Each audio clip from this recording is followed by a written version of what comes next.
Good evening students. जैसे कि हमने कल कार्डन मेथड का फर्स्ट रूल किया था कि कार्डन मेथड को हम अप्लाई करते हैं जब हमारे पास क्यूबिक इक्वेशन होती है, ठीक है। लेकिन वहां पे हमारे पास सेकंड टर्म नहीं थी, it means raise to power 2, वो वाली हमारे पास टर्म नहीं थी। तो हमने कल सिंपल मेथड किया था, that will be x cube minus x plus 7 की फॉर्म में हमारे पास था, ठीक है। लेकिन आज हम वो सम करेंगे जब हमारे पास एक्स स्क्वायर वाली टर्म हमें मेंशन होगी। तो मैंने आपको कल भी बताया था, कल के लेक्चर में, कि जब भी हमारे पास एक्स स्क्वायर वाली टर्म होगी then firstly we have to remove those term. तो सबसे पहले हमने वो वाली टर्म को क्या करना है, रिमूव करना है। कौन सी टर्म को रिमूव करना है, जो भी हमारे पास किसकी होगी, एक्स स्क्वायर की होगी, ठीक है। तो मैं यहाँ पे एक इक्वेशन लेने लगी हूं, एक्स क्यूब। अब इसमें मेरे पास क्या आएगा, एक्स स्क्वायर भी आएगा plus x square minus 16x plus 20 is equal to 0, ठीक है। ये हमारे पास क्या रहेगी, एक इक्वेशन में लेने लगी हूं। तो हम अपना मेथड स्टार्ट करते हैं। Let's focus on this. Firstly in this equation we have a polynomial cubic equation, okay. But यहाँ पे हमारे पास सेकेंड टर्म भी है, that will be x square. तो सबसे पहले हमने यहाँ पे करना क्या है, सबसे पहले हमने यहाँ पे एक्स स्क्वायर को रिमूव करना है। तो सबसे पहले हम एक्स स्क्वायर को यहाँ पे रिमूव करेंगे कैसे, ठीक है। पहला क्वेश्चन तो ये आता है कि हम इसको रिमूव कैसे करेंगे। तो फर्स्टली हमारे पास जो भी इक्वेशन है, ये मेरे पास जैसे एक्स क्यूब है, इसके आगे कोई कोफिशिएंट नहीं है तो 1 है, लेकिन हम उसको कंसीडर करेंगे ए नॉट से। किसी हम उसे कंसीडर करेंगे ए नॉट से। इट मींस एक्स क्यूब के आगे का जो कोफिशिएंट मेरे पास रहेगा वो रहेगा ए नॉट, एक्स स्क्वायर का कोफिशिएंट रहेगा ए square, and this one a2x and so on, okay. So firstly we have to use the h। हमने सबसे पहले h की वैल्यू निकालनी है अपनी सम में, जो जिसका मेरे पास फॉर्मूला है a1 a0 इंटू n, या आप इसको n a0 आप कुछ भी इसको लिख सकते हैं। तो सबसे पहली बात minus, so in this equation firstly we have to find the value of a0 a1 and n। पहले तो मुझे ये पता होना चाहिए कि ये वैल्यूज होती क्या हैं। तो अभी मैंने जैसे कि आपको बताया कि a0 होता है एक्स क्यूब का कोफिशिएंट, जो कि मेरे पास है 1, a1 क्या होगा, एक्स स्क्वायर का कोफिशिएंट, जो कि मेरे पास क्या है, ऑल्सो 1, और n मेरे पास क्या होता है, n मेरे पास होता है हाईएस्ट ऑर्डर पावर। जिस भी टर्म का जो भी हमारे पास हाईएस्ट पावर रहेगी वो मेरे पास वैल्यू रहेगी n की। तो मैं यहाँ पे वैल्यू ले लूंगी n इज, क्योंकि हाईएस्ट डिग्री मेरे पास क्या है 3, so the n is equal to 3। Then we have to put the value of this, minus a1 1 a0 1 and n is also 3, so the value of h is equal to -1/3। is it clear to you? सबसे पहले हमने यहाँ पे क्या किया, हमारे पास एक equation थी और उस इक्वेशन के अकॉर्डिंग हमने अपने टर्म्स को, अब यहाँ पे अपने सम को हमने सोल्व करना है, जिसको कि हमने सोल्व करना है कार्डन मेथड से। तो हमने यहाँ पे देखा कि यहाँ पे मेरे पास एक्स स्क्वायर है, इट मींस पहले मुझे ये टर्म को रिमूव करना पड़ेगा, इसको वैनिश करना पड़ेगा। तो उसके लिए मेरे पास ये फॉर्मूला होता है h का, is equal to -1/a0 into n। ये लिखने में तो बेटा a0 है, but you have to read as a0, okay. So a0 जो मेरे पास रहेगा वो रहेगा एक्स क्यूब के आगे का कोफिशिएंट, a1 मेरे पास रहेगा एक्स स्क्वायर के आगे का कोफिशिएंट, और n मेरे पास रहती है highest power of the equation, जो कि मेरे पास 3 है। अब इतना करने के बाद मेरे पास h की वैल्यू आ चुकी है -1/3। मे भी इतना क्लियर हुआ होगा आप सभी को। अगर यहाँ पे h की वैल्यू मेरे पास कोई भी नेचुरल नंबर आती या कुछ भी वैल्यू आती है except rational number. Rational number कौन से होते हैं, which are in the form of p upon q, और नेचुरल नंबर मेरे पास क्या होते हैं 1 2 3 4, जो कि स्टार्टिंग 1 से होते हैं लेकिन होते इंफिनिटी तक है हमारे पास। तो यहाँ पे अब अगर नेचुरल नंबर मेरे पास होता है, कोई भी नंबर होता, तो उसको मैं डायरेक्टली यहाँ पे इसको डिवाइड कर देती सिंथेटिक डिवीजन के साथ। लेकिन यहाँ पे अगर मेरे पास -1/3 है, करने को तो हम इसको भी सिंथेटिक डिवीजन से कर सकते हैं, लेकिन उसकी कैलकुलेशन हमारे पास बहुत ज्यादा लेंथी हो जाएगी, because we have to divide by the u upon v method, okay. So सबसे पहले हम इसको क्या करेंगे, सिंपल में कन्वर्ट कर लेंगे। वो हम कैसे करेंगे, जो भी हमारे पास डिनोमिनेटर में वैल्यू है उसके साथ हम इस पूरे इक्वेशन को करेंगे मल्टीप्लाई, बट करेंगे a not a1 a square इसके अकॉर्डिंग। ठीक है, मैं यहाँ पे लिखने लगी हूँ लाइन, तो वो आपको ये याद रहेगी कि वो लाइन हमारे पास क्या है, टू रिमूव फ्रैक्शन फॉर्म, क्योंकि हमारे पास फ्रैक्शन फॉर्म है तो यहाँ पे हम लिखेंगे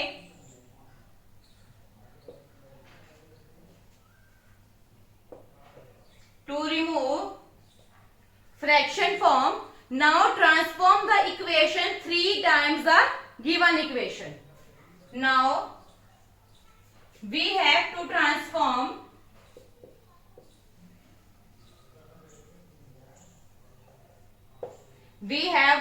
transform the equation 3 times the given equation. Okay, ये लाइन लिखने का मतलब क्या है कि आपको याद रहेगा कि इसको हमने क्या करना है, ट्रांसफॉर्म इक्वेशन को हम 3 टाइम मल्टीप्लाई करने वाले हैं। तो मल्टीप्लाई हम कैसे करेंगे, a नोट है, then we can write is 3 0 raised to power में चले जाएगा, और x को हम चेंज कर देंगे y में, ताकि हमारे पास डिफरेंस रहे दोनों इक्वेशन में कि हमारे पास गिवन इक्वेशन क्या है और जो अब हम वैल्यू बना रहे हैं, जो हम इक्वेशन बना रहे हैं उसे हमने y की फॉर्म में लिखा है, y cube, then a1 it will be 3 raised to power 1 x square minus 3 square into 16y plus 3 cube into 20 is equal to 0। ठीक है, एक बार याद देखिए आप, हमने यहाँ पे 3 के साथ मल्टीप्लाई करना था, but we have to multiply it as a power of 0 1 2 3। ठीक है, जब भी आपके पास h रैशनल नंबर में बनेगा तो उसको हमने ऐसे ही करना है। आपको पता है कि जब भी हमारे पास रेज टू पावर 0 होगी तो वहां पे वैल्यू क्या रहेगी, मेरे पास 1 रहेगी। 3x square and 3 square 9 into 16y, 3 cube it will be 27 and 20 is equal to 0. So the equation is y cube plus 3x square minus 9 को जब आप 16 से मल्टीप्लाई करेंगे it will be 144 and 540 is equal to में 0। ये हमारे पास equation बन चुकी है। यहाँ पे भी y लेना है, मैंने x लिखा है, ये हमारे पास इक्वेशन बन चुकी है। अब इस इक्वेशन से अब हमने दोबारा से h की वैल्यू निकालनी है और ये हमने चेक करना है कि ये अब हमारे पास क्या है, नंबर आया है या रैशनल नंबर आया है। ठीक है,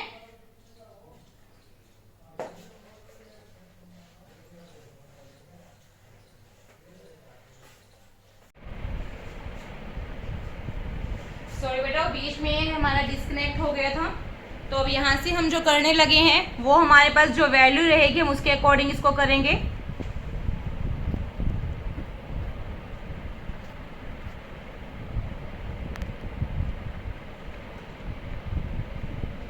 yes,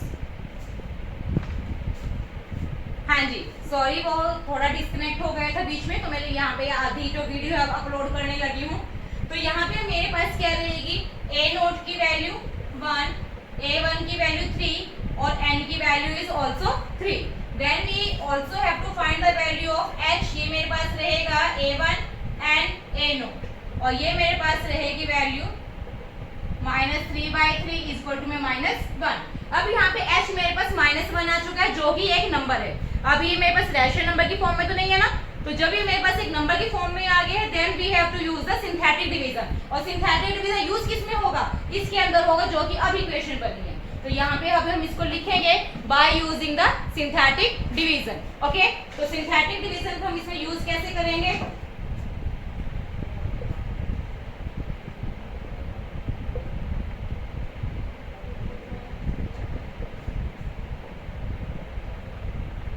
by using the synthetic division. तो यहाँ पे हमने क्या करना है, -1 के साथ हम इसको डिवाइड करेंगे पूरी इक्वेशंस को।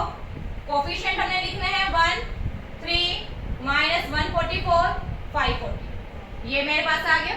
ठीक है, इसमें हमने क्या करना है, इनके कोफिशिएंट लिखने होते हैं। और आपने एक चीज का यहाँ पे ध्यान रखना है कि जब भी हम यहाँ पे कोफिशिएंट लेंगे तो आपने इनका जो भी वैल्यू रहेगा उसका साइन जो है हमने यहाँ पे साथ में लिखना है। और अगर मेरे पास यहाँ पे कोई टर्म मिस है तो उसकी जगह हमने 0 लेना है।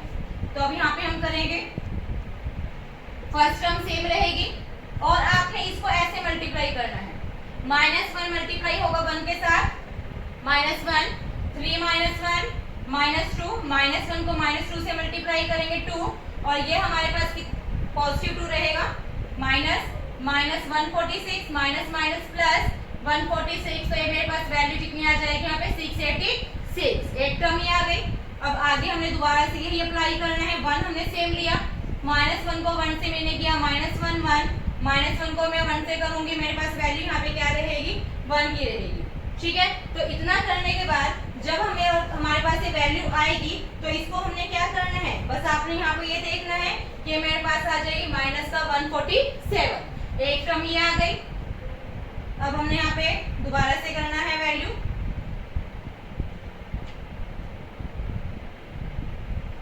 यहाँ पे भी आप इसको इसी तरह सेम लेते हुए हम इसमें चलेंगे, जो कि मेरे पास रहेगी वैल्यू 1 को मैंने किया 1 1 जा, तो ये -1 रहेगा और ये मेरे पास आ जाएगी 0।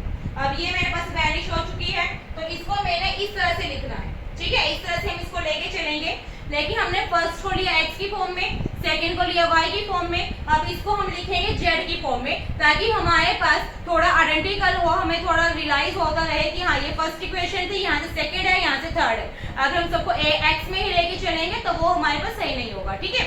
तो यहाँ से मेरे पास जो इक्वेशन बनती है वो बनती है z3, इसको मैं z में लेने लगी, हाँ जी। अब हमारे पास ये वाली यहाँ पे टर्म पड़ी थी z3 -147 z प्लस 686। अब हमने यहाँ पे ये देखा कि ये मेरे पास किस में बनी है, गार्डन मेथड हमने इसमें अप्लाई करना, क्यूबिक में बन चुकी है, और सेकंड टर्म मेरे पास वैनिश हो चुकी है। जब मेरे पास इस तरह से होगा तो मैंने यहाँ पे प्रीवियस मेथड ही अप्लाई करना है, लेकिन यहाँ पे मुझे एक बात का ध्यान रखना है कि सिंथेटिक डिवीजन करते टाइम मैंने -1 से डिवाइड किया था, ठीक है। तो जो z की वैल्यू मेरे पास होगी वो मेरे पास रहेगी y+1, लेकिन इसका यूज हम करेंगे लास्ट में। y+1 कहाँ से आया, क्योंकि मैंने y को पुट किया था -1 इक्वल से लगाके एक हो जाएगा y+1, ठीक है। तो पहले हम इसको बाद में करेंगे, क्योंकि हमारे पास लास्ट आंसर में ही अप्लाई होगा, लेकिन आपको पता होना चाहिए। तो यहाँ पे हम लेट कर लेते हैं z इक्वल टू में u plus b, then cubing both side, it will be z³ u plus b³। We have to use the formula of a plus b whole cube, ये रहेगा u³ plus b³ plus 3uv bracket में u plus b, z³ u³ plus b³ plus 3uv, और यहाँ पे value मैंने put कर दी x, जो कि मैंने कंसीडर करा था z में। तो अब आप सबको इक्वल से एक साइड पर ले आइए। अब यहाँ पे मेरे पास क्या रहेगा z³ माइनस 3uvz, यहाँ से आप माइनस कॉमन ले लो, that will be u³ plus b³। इतना मेरे पास बन चुका है, इसको मैं ले लेती हूँ इक्वेशन नंबर 2, और इसको मैंने कंसीडर किया इक्वेशन नंबर 1, ठीक है। यहाँ तक का क्लियर हुआ होगा आप सभी को। अब जैसे कि आपको पता है कि जब भी हमने इक्वेशन 1 और 2 मेरे पास बन जाती है तो वहां से हमने क्या करना होता है, अब यहाँ से हमने करना है कंपेयरिंग। कंपेयरिंग किसको करना है, कंपेयरिंग करना है हमने coefficient of x and constant term. तो यहाँ पे हम लिखेंगे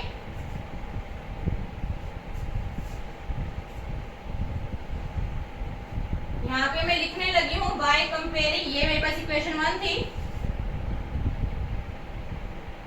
by comparing the coefficient of x and constant in equation 1 and 2।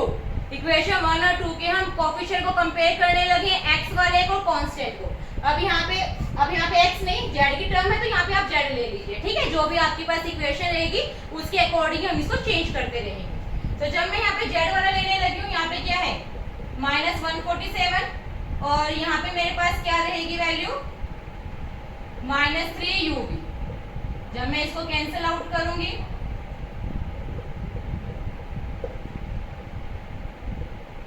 ये मेरे पास आ गई वैल्यू uv की 49, और जब मैं यहाँ पे कांस्टेंट को करूंगी 686 minus u³ plus v³ minus का साइन इधर चला जाएगा मेरे पास, और u³ प्लस v³ की वैल्यू आ गई -686। अब हमने यहाँ पे ये देखा कि ये तो मेरे पास क्यूब में है, लेकिन यहाँ तो क्यूब नहीं है, और सिंपल सोल्व करने के लिए मुझे दोनों क्या चाहिए, सेम में होना चाहिए। तो यहाँ पे हम कर देंगे again cubing both side, 49 cube u cube into v cube. अब जो मेरे पास यहाँ पे 49 का क्यूब रहेगा, ये मेरे पास रहेगा 117649, ठीक है। ये आपके पास इसका होल क्यूब रहेगा 49 का, and u cube into v cube. ये आ गया मेरे पास वैल्यू। अब इसके बाद जो हमारे पास फॉर्मूला लगता है, अब हमने बनानी है इसकी क्वाड्रेटिक इक्वेशन। क्या बनानी है हमने? Quadratic equation. तो क्वाड्रेटिक इक्वेशन का क्या फॉर्मूला होता है? लेकिन रूट इसके वही रहेंगे, u cube and v cube. तो यहाँ पे आप लिखेंगे to form a quadratic equation with the roots of u cube and v cube. Roots are u cube and v cube. Now we have to transform the quadratic equation, t square minus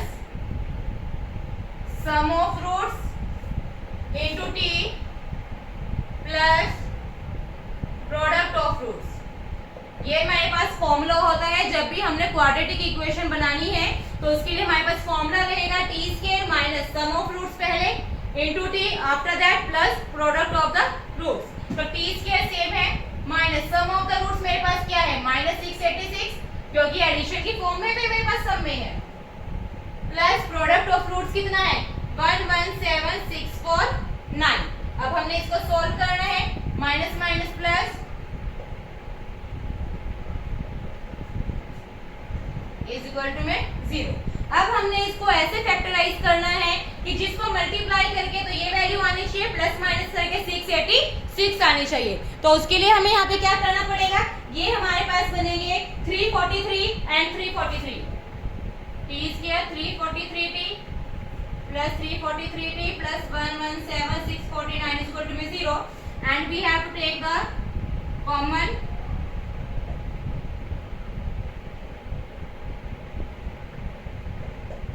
तो ये value कितनी आ गई? t plus 343 and t plus 343 equal to में 0। यहाँ तक का आपका समय क्लियर। अब आगे हमने वैल्यू निकालनी है, इसकी वैल्यू फाइंड आउट करनी है।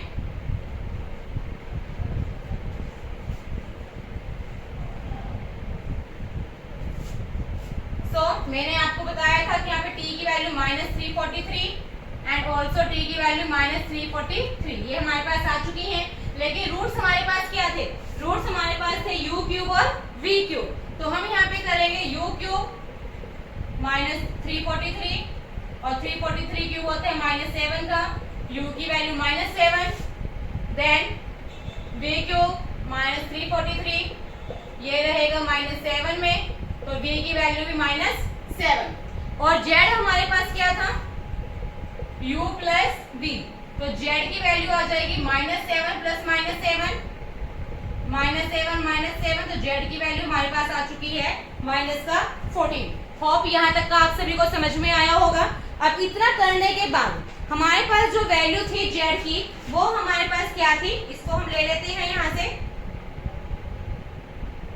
3x plus 1 -14 is equal to 3x plus 1 -14, इधर आके वैल्यू नेगेटिव हो जाएगी मेरे पास, -15 3x, और यहाँ से x की वैल्यू मेरे पास कितनी आ चुकी है बेटा? यहाँ से x की वैल्यू आई है मेरे पास -5। अब ये मेरे पास x की वैल्यू आ चुकी है। अब इस x की वैल्यू का यूज करते हुए हमने फाइंड करना है सिंथेटिक डिवीजन। अब हम यूज करेंगे, और करेंगे किसमें? जो भी हमारे पास स्टार्टिंग में इक्वेशन गिवन थी, तो वो इक्वेशन मेरे पास क्या थी? x cube plus x square minus 16x plus 20 is equal to में 0। अब इसमें मुझे सिंथेटिक डिवीजन यूज करना है, 1 1 -16 एंड 20, किसके साथ अब आप इसको डिवाइड करेंगे? -5 के साथ, जो वैल्यू आई है, मल्टीप्लाई, -5 को 1 से करेंगे, -5 -4 -20 माइनस प्लस, ये 4 एंड -20 इज इक्वल टू में 0। तो ये इक्वेशन मेरे पास क्या बनी है? x square -4x plus 4 is equal to में 0। अब एक क्वाड्रेटिक इक्वेशन बन चुकी है, तो इसको हम क्या करेंगे? सिंपल फैक्टराइज कर देंगे। फैक्टराइज आप लोगों ने जूनियर क्लासेस में किया है, मे भी आप सभी को आता होगा, लेकिन अगर फिर भी किसी को इस समय कोई डाउट है वो मेरे से नीचे कमेंट्स में पूछ सकते हैं कि आपने कैसे करा है, कहां से कोई डाउट है। ये आपका आंसर आ चुका है। तो ये अब आपके पास कार्डल मेथड हो चुका है बेटा कंप्लीट, ठीक है। यानी कार्डल मेथड दो तरह से था, एक तो जब हमारे पास सेकंड टर्म नहीं थी यानी